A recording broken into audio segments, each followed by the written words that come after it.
Hello दोस्तों, मैं रजत खंडेलवाल। मैं एक इतिहास का विद्यार्थी हूँ और इतिहास के विद्यार्थी होने के नाते मैं आपसे एक विनती करना चाहता हूँ, क्योंकि हम देख रहे हैं कि पूरा देश के अंदर एक कोरोना का प्रकोप चाहिए और इससे पूरा भारत भी इससे अछूता नहीं है। और हम देखते हैं कि राजस्थान भी इससे अछूता नहीं है। हम देख रहे हैं अभी हाल ही के अंदर राजस्थान सरकार ने विश्वविद्यालय के अंदर जो एग्जाम रह गए थे वो वापस कराने के लिए निर्णय आ गया और वो उसको अगर जुलाई के अंदर उसको करा देंगे।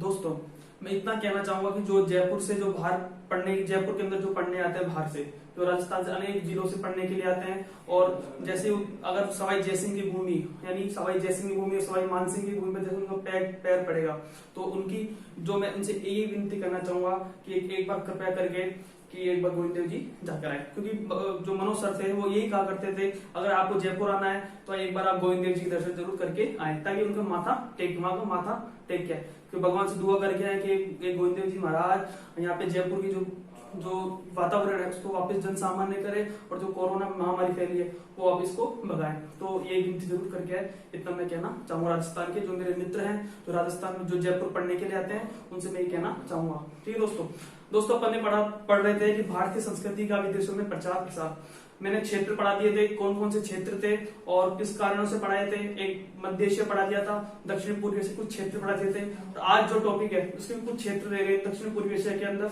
कौन कौन से क्षेत्र रह गए थे। अब मैं दोस्तों में बात करूंगा कि कुछ क्षेत्र रह गए थे। पहला है कि टॉपिक का नाम है दक्षिण पूर्वी एशिया में भारतीय संस्कृति का प्रचार प्रसार। दोस्तों हम देखते हैं कि पहला है कंबोडिया, यानी इसका प्राचीन जो साहित्य है उसका नाम है कंबुज, नाम इसको बोलते हैं। चीनी साहित्य में इसका नाम दोस्तों फुनान दिया गया है, यानी इसका जो चीनी साहित्य में इसको बोला गया है फुनान। दोस्तों इसकी जो स्थापना की थी कोडनी नाम के ब्राह्मण ने की थी। जब ये कोडनी नाम का जो ब्राह्मण आया था उससे पहले यहाँ जो लोग रहते थे वो असभ्य और जंगली प्रकार की तरह रहते थे, यानी कोई सभ्यता नहीं थी उनके अंदर और यहाँ कुछ नहीं था। तो ये आए कोडनी नाम के ब्राह्मण, उन्होंने उसको सभ्य बनाया, वस्त्र पहनाने सिखाए, किस तरह से वस्त्र पहने जाते हैं, और उन्होंने धीरे धीरे इसका प्रचार प्रसार किया। और जैसी सभ्यता का प्रचार प्रसार हुआ तो इनका जो वंशज था वो 100 वर्षों तक रहा।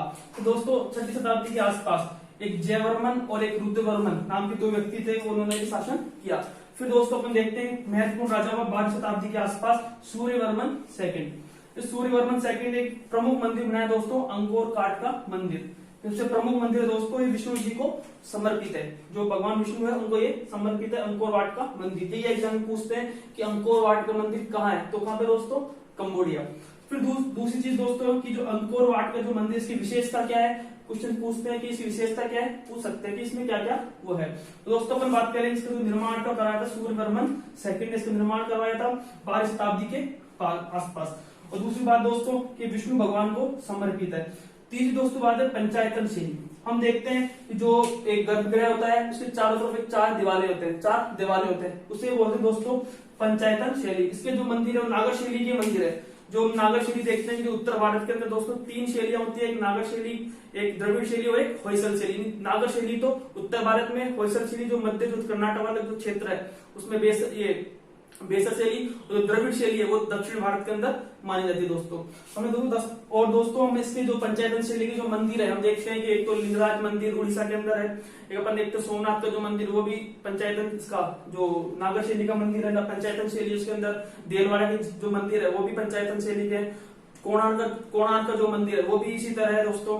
कंदरिया महादेव का मंदिर है वो भी, जो खजुराहो के मंदिर है वो भी नागर शैली के मंदिर है दोस्तों। तो पंचायतन शैली का बड़ा प्रभाव है यहाँ पे दोस्तों। फिर है पत्थरों से निर्मित, यानी यहाँ पे कोई चूने का कोई प्रयोग नहीं हुआ है। 5 है दोस्तों की मेकांग नदी के तट पर है ये दोस्तों, ये जो मंदिर बना हुआ मेकांग नदी के तट पर बना हुआ है दोस्तों। फिर 6 है कि दीवारों पर इसका पौराणिक कथाओं का अंकन है। तो अपने आप में एक भारतीय संस्कृति का प्रभाव दिखा दोस्तों। तो हम देखते हैं कि दीवारों पर पौराणिक कथाओं का भी अंकन है दोस्तों। फिर 7 रामायण की संपूर्ण कथा का उत्करण, यानी जो हिंदू संस्कृति का जो रामायण महाकाव्य है वो भी अपने आप में, जो रामायण की जो कथा है उसका एक उत्कीर्ण है, ये भी अपने आप में भारतीय संस्कृति का प्रचार प्रसार करता है।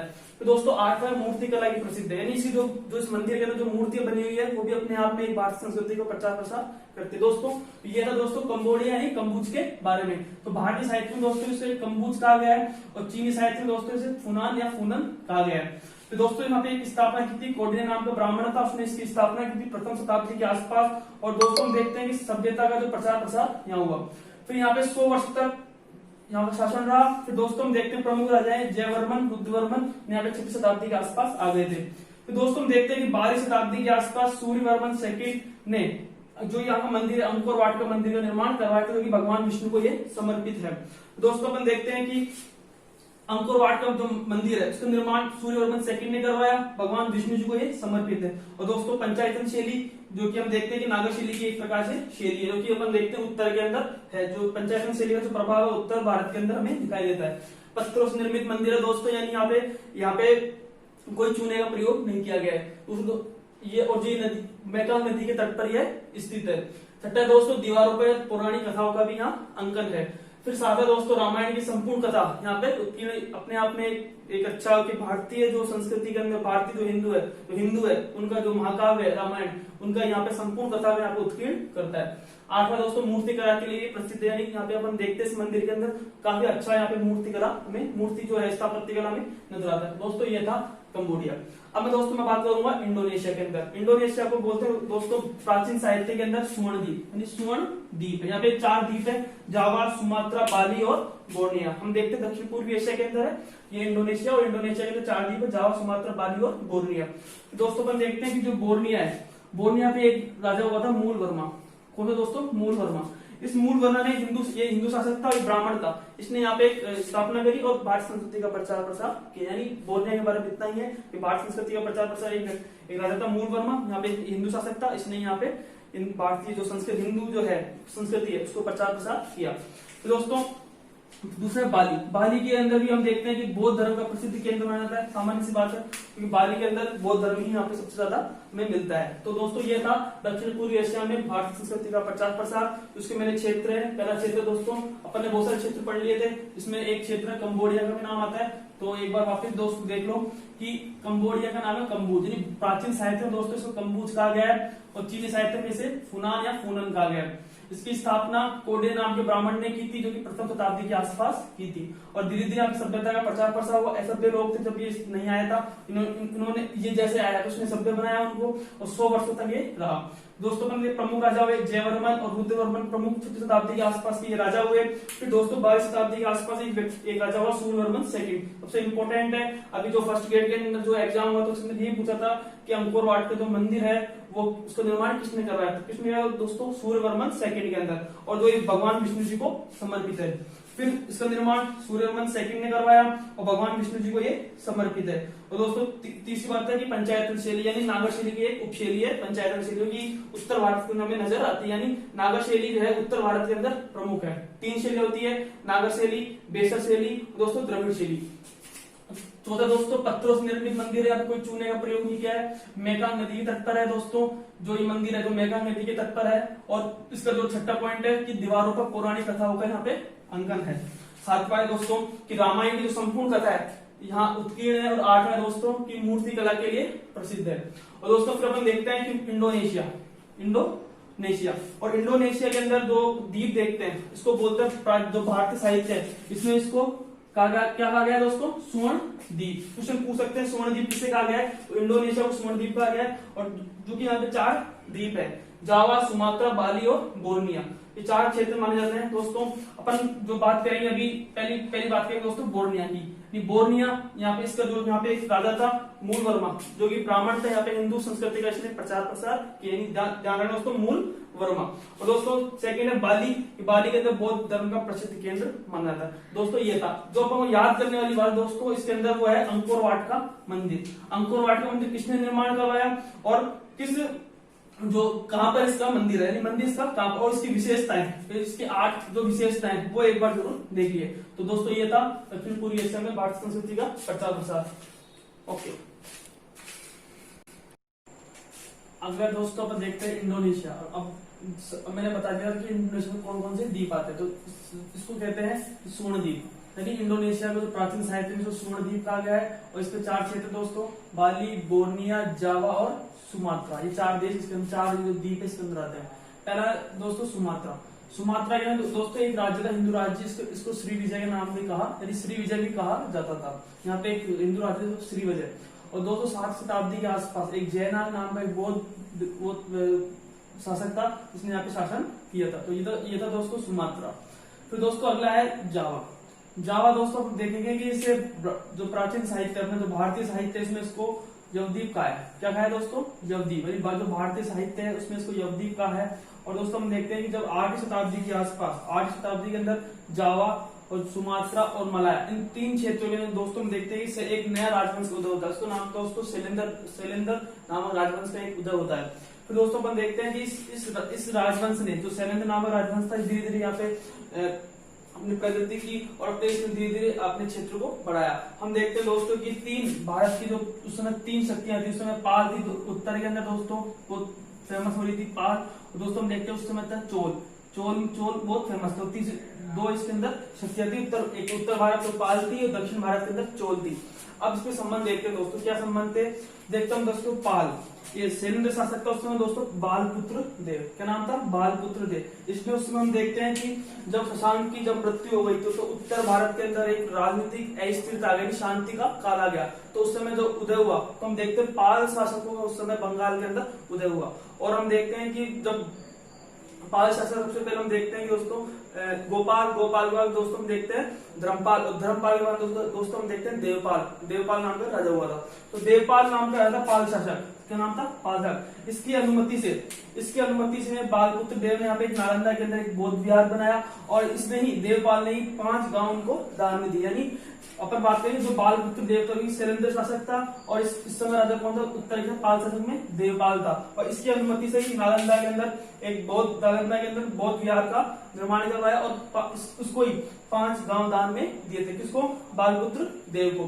तो उसी तरह हम देखते हैं कि चोल के साथ भी हम देखते हैं दक्षिण के अंदर चोल बहुत फेमस हो रहे थे। और सबसे प्रसिद्ध राजा राजराज प्रथम, क्योंकि दोस्तों देखते हैं किसने एक मंदिर बनाया था? बृहदीश्वर मंदिर तंजौर के अंदर हम पढ़ता है मंदिर, तंजौर के अंदर, यानी 1010 के आसपास इसका मंदिर बनाया था। भगवान शिव जी को ये समर्पित है। ये इसमें हम देखते हैं कि जो उत्तर का जो उत्तरी श्रीलंका है, वहां पे इसने कब्जा कर लिया था और वहां के राजा था महेंद्र पंचम, वहां उसको हरा दिया था और वहां उसकी राजधानी अनुराधापुर कर दिया था। फिर दोस्तों हम देखते हैं कि यहाँ पे भी एक शैलेंद्र शासक आता है, उसका नाम था श्रीमार विजय तुंगवर्मन। और इसकी सहमति से यहाँ पे एक नागपट्टनम के अंदर बौद्ध विहार बनाने की अनुमति मिलती है। तो दोस्तों हम देखते हैं कि तो चोल शासक था राजराज प्रथम और इसकी अनुमति से ही जो शैलेंद्र शासक था श्रीमार विजय तुंगवर्मन ने नागपट्टनम बौद्ध विहार बनाने की अनुमति दी थी। फिर दोस्तों हम देखते हैं कि शैलेंद्र शासकों का एक बहुत सबसे जो हम मानते हैं बौद्ध धर्म का स्तूप, यानी इसको राजकीय शैलेंद्र शासकों ने इसके संरक्षण के समय इस जावा के अंदर बोरोबुदुर स्तूप का जो निर्माण हुआ दोस्तों, सबसे बड़ा दुनिया में सबसे बड़ा बौद्ध स्तूप कहलाता है ये। और इसका निर्माण हुआ दोस्तों शैलेंद्र राजा के संरक्षण के अंदर इसका निर्माण हुआ और 850 ईस्वी के आसपास इसका निर्माण हुआ जो बोरोबुदुर स्तूप, क्योंकि इस समय शैलेंद्र राजाओं का बहुत बड़ा प्रभाव था यहाँ पे। तो उसमें टोटल 9 चबूतरे हैं। टोटल 9 चबूतरे, इसके अंदर 6 तो वर्गाकार चबूतरे और दोस्तों 3 गोलाकार चबूतरे, यानी 6 तो वर्गाकार है और 3 गोलाकार है। जो ये बोरोबुदुर स्तूप है दोस्तों, ये महायान बौद्ध विहार है। यानी जो हम देखते हैं कि जब बौद्ध संगीति हुई थी तो बौद्ध संगीति में अगर 2 विभाजन हो गया था, बौद्ध धर्म का दो भागों में बट गए थे, एक तो महायान शाखा और एक हीनयान शाखा। यानी और फिर हम देखते हैं कि जब पूरे विश्व के अंदर जब गए ये, तो इन्होंने महायान शाखा का इन्होंने सबसे ज्यादा प्रचार प्रसार किया दोस्तों। अपन देखते हैं कि एक इतिहासकार आर सी मजूमदार, उन्होंने बोला कि तो दुनिया का क्या है 8वां आश्चर्य अजूबा है। जब इसको देखा तो लगा कि दुनिया का 8वां अजूबा है। यानी पूरे विश्व का सबसे जो बड़ा स्तूप माना जाता दोस्तों जावा का बोरोबुदुर स्तूप और शैलेंद्र राजाओं के संरक्षण में ये हुआ था। यानी 750 से 850 ईस्वी के आसपास ये हुआ था। कहते हैं कि पूर्णवर्मा ने इसका निर्माण किया था। उस समय कोई राजा होता पूर्णवर्मा और उसने इसका निर्माण किया था। दोस्तों यहाँ पे टोटल 9 चबूतरे हैं, क्योंकि 6 तो वर्गाकार है और 3 गोलाकार है। दोस्तों अपन देखते हैं कि महायान जो बौद्ध विहार, ये क्या एक प्रकार का महायान बौद्ध विहार था। और कहते हैं कि आर सी मजूमदार ने इसको दुनिया का 8वां आश्चर्य अजूबा कहा है। और जो दोस्तों कहते हैं कि जो यहाँ का वास्तुकार इसको डिजाइन किया था वो क्या था? गुणधर्म नाम आता है कि गुणधर्म ने इसका वास्तुकार था वो गुणधर्म था। फिर दोस्तों हम देखते हैं तो शैलेंद्र शासक थे, जब चोलों की अपनी प्रतिभा बढ़ रही थी दक्षिण सुदूर दक्षिण के अंदर, तो शायद यहाँ पे जो शैलेंद्र थे उनको हरा दिया होगा और वहां से उनको निष्कासित किया, चोलों का प्रभाव वहां पे बढ़ गया था। तो धीरे हम देखते हैं कि ये था दोस्तों दक्षिणी पूर्वी एशिया के अंदर भारतीय संस्कृति का प्रचार प्रसार। जो मैंने दक्षिण पूर्वी एशिया के क्षेत्र थे वो मैंने लगभग दोस्तों पूरे करवाई दिए, मतलब सारे मैंने क्षेत्र करवा दिए। एक बार दोस्तों मैं रिवीजन करा रहा हूँ एक बार वापस से। तो इंडोनेशिया को सुवर्ण भारतीय साहित्य में स्वर्ण द्वीप कहा गया है। इसमें 4 क्षेत्र इंपोर्टेंट है, बाली, बोर्निया, जावा और सुमात्रा। अपन ने बाली और बोर्निया पढ़ लिया दोस्तों। फिर अपन ने सुमात्रा का हिंदू राज्य हुआ करता है, श्री विजय नाम का हिंदू राज्य हुआ करता था यहाँ पे सुमात्रा के अंदर। एक 7वीं शताब्दी के आसपास दोस्तों जैना एक नाम बौद्ध शासक था, उसने यहाँ पे शासन किया। तो ये था सुमात्रा के बारे में दोस्तों।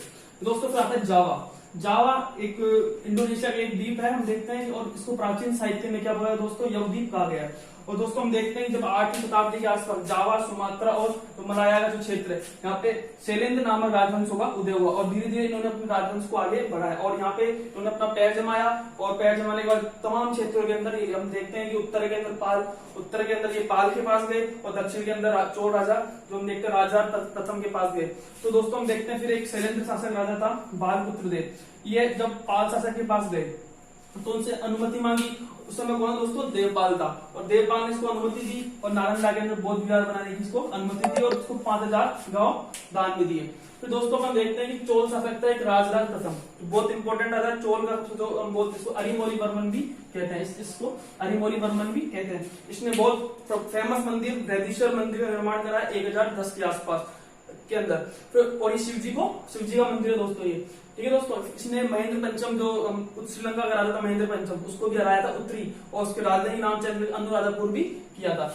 दोस्तों हम देखते हैं यहाँ पे एक शैलेंद्र शासक आया, उसने श्रीमार विजयोत्तुंग वर्मन इसने अनुमति पर, राजराज प्रथम की अनुमति पर इसने नागपट्टनम के अंदर एक बौद्ध विहार बनाया दोस्तों।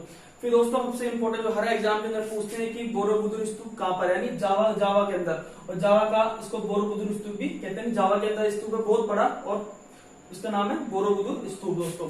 इसका निर्माण दोस्तों शैलेंद्र राजाओं के निर्माण के समय कराया था, शासनकाल संरक्षण में 750 से 850 के ईस्वी के आसपास इसका निर्माण कराया गया था दोस्तों। तो टोटल 9 चबूतरे हैं और 9 चबूतरे में 3 तो 6 तो वर्गाकार और 3 गोलाकार चबूतरे। और मायान शाखा इसका ये विहार है, जो बौद्ध विहार है और ये मायान शाखा विहार का मतलब होता है दोस्तों यहाँ पे बौद्ध भिक्षु स्थल रहते हैं। यानी अपन देखते हैं जब संत लोग किसी मंदिर में जाकर रुकते हैं या किसी स्थान पर रहते हैं तो उसको बोलते हैं ना कि वहाँ पे मंदिर के अंदर रहते हैं कि पुजारी रहेगा, यहाँ पे ये रहेंगे। उसी तरह हम देखते हैं कि जब बौद्धों के अंदर जो बौद्ध भिक्षु थे जिस स्थान पर निवास करते थे तो उसे बोलते हैं विहार दोस्तों। तो दोस्तों आर.सी. मजूमदार हुए, उन्होंने इतिहासकार, बहुत बड़े इतिहासकार हुए, उन्होंने बताया कि दुनिया क्या है 8वां आश्चर्य अजूबा है दोस्तों। और दोस्तों हम देखते हैं कि इसका वास्तुकार क्या है, गुणधर्मी इसका वास्तुकार। हम सच में इसको देखेंगे जब इसको अपन जब गूगल पे देखते हैं कि तो हम देखते हैं बहुत बड़ा विशाल एक बोरोबुदुर स्तूप है दोस्तों। ये था दक्षिणी पूर्वी एशिया के अंदर भारतीय संस्कृति का प्रचार प्रसार दोस्तों। अपन ने ये पढ़ लिया। अब दोस्तों बाकी है एक तो चाइना बाकी है दोस्तों, एक तिब्बत बाकी है। अब मैं उस वीडियो को अगली वीडियो के माध्यम से मैं इनको कराते जाऊंगा। और लास्ट में दोस्तों एक तो मैं 3 वीडियो लूंगा, एक चाइना की वीडियो लूंगा और एक तिब्बत की, और एक दोस्तों लूंगा कि मंदिर बौद्ध प्रचारक और दोस्तों की कहाँ पे विहार बनाए गए। ओके दोस्तों, थैंक यू।